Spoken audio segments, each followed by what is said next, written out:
Last installment, we considered if Christ was a formal contradiction, but had misgivings about such a designation. For A, in a formal contradiction, the logical terms are cleanly known without ambiguity, something we could not conclude about God or man. And B, if Christ is a paradox, like other paradoxes, then there may be nothing special about the paradox at all. Other formal contradictions seem like candidates to get the job done. Today I considered whether Christ is actually an apparent contradiction. An apparent contradiction being when the terms in the synthesis are actually not understood that well by man, therefore producing the notion of a tense relationship.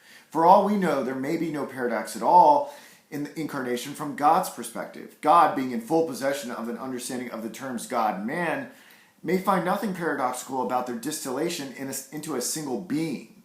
It is only because of human finitude that a paradox emerges.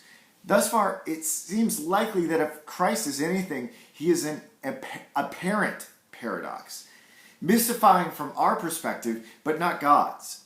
But does being an apparent paradox give Christ a unique standing? Maybe. We can likely think of other apparent paradoxes, though.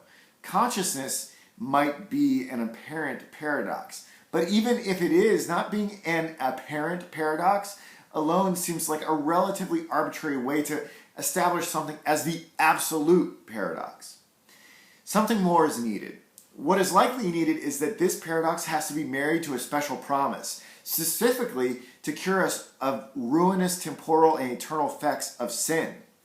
The question now becomes, does another faith tradition have a similar candidate? Does it have a paradoxical faith object that aims on delivering us from sin? What then, if it does?